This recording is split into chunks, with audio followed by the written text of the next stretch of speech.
Well, today a video is being made on my behalf for a song off my new album called If I Had a Gun.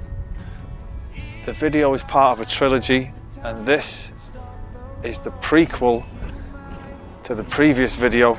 The song is about, I guess, the power of love.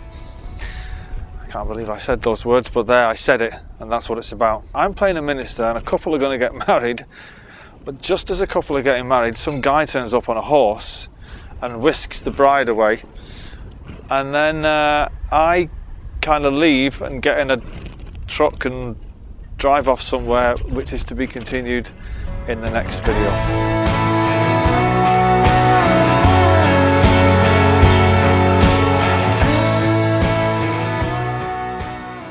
What inspires me the most is real things like people and belonging and all of the human emotions, really. I think if you stick to write about things what's real, then you come from a place of your own truth eventually, I think.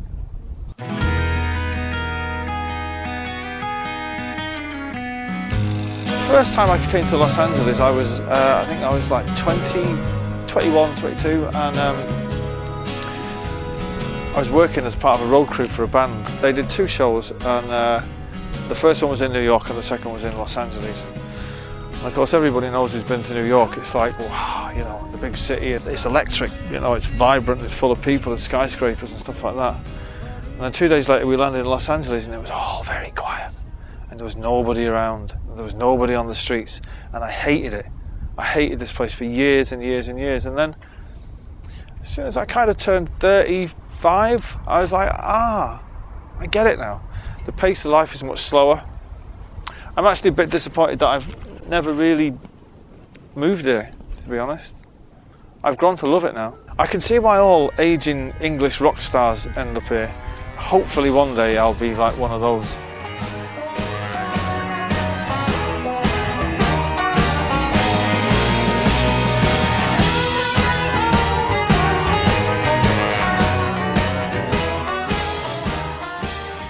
If you have a dream to be something, whatever that something might be, just don't give up. I was 27 before I made it. That's ancient in today's world, but you know, if you're good enough and you believe in it enough, then it'll happen. And then, and you know, if success or whatever it is doesn't happen, at least you've enjoyed the ride anyway and stay true to yourself, I think.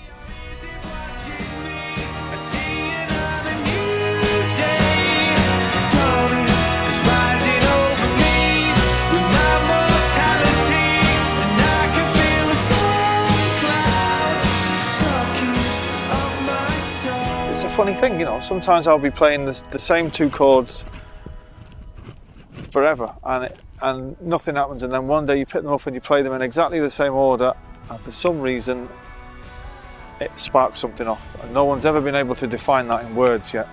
Neil Young calls it sitting by the rabbit hole, where you just, you know, you play and you wait. You know, Keith Richards waits for them to fall out of the sky, you know. To me it's like going fishing. You know, as long as you've got the guitar in your hand and, you know, when you're kind of casting your net, something will come eventually. And the older that I get, the more I realise that you don't have to chase it either. I used to get really frustrated if I hadn't written a song for like, you know, 2 hours, you know, something like that. Now it's like I could go years without writing songs and it's cool. It's all right. You only write them when they're meant to be written. Why am I happy? Because life is great. And I could go into it, it would take me about an hour. You probably haven't got enough time, but I'm happy because I just am.